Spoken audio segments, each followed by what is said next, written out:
నమస్తే, welcome to four sides TV. రానున్న ఎన్నికల్లో అనకాపల్లి పార్లమెంటు నియోజకవర్గం నుంచి ఎంపీగా పోటీ చేయాలని అనుకుంటున్నానని ఆడారి కిషోర్ కుమార్ అన్నారు. చంద్రబాబు నాకు ఎంపీగా అవకాశం కల్పిస్తారని ఆశిస్తున్నానన్నారు.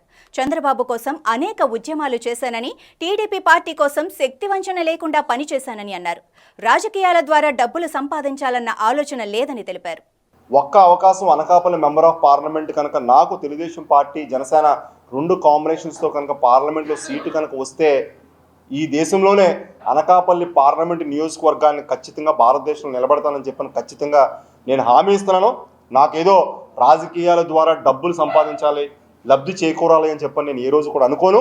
ఇప్పటికే చాలామంది కంపెనీలు ఉన్నటువంటి వ్యక్తులందరికీ కూడా నేను జాబ్స్ని ప్రొవైడ్ చేయడం జరిగింది.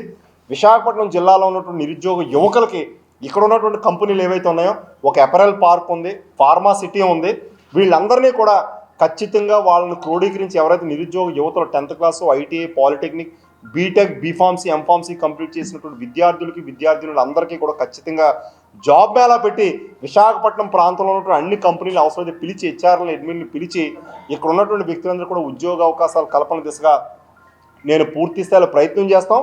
మరి ఇవాళ విశాఖపట్నం ఏదైతే హాస్పిటల్ జోన్ ఉందో, ఒక మెట్టెక్ జోన్గా ఇవాళ ఉందో, ఇక్కడ ఉన్నటువంటి హాస్పిటల్స్లో విపరీతంగా డబ్బులు అందరికీ ఉన్నాయి. కాబట్టి మీడియా సోదరులు కూడా అవసరమైతే ఇవాళ ఆరోగ్యపరంగా ఖర్చులు విపరీతంగా లక్షలు, 2 లక్షలు, 3 లక్షలు డబ్బులు ఎక్కువగా తీసుకున్నప్పుడు నన్ను కనుక మీరు సంప్రదిస్తే హాస్పిటల్ యాజమాన్యంతో మాట్లాడి ఖచ్చితంగా ఆ యొక్క బిల్లులు 20%, 30%, 40%, అవసరమైతే 50% కూడా తగ్గించే ప్రయత్నం పూర్తి స్థాయిలో నేను చేస్తానని చెప్పని హామీ ఇస్తా ఉన్నాను.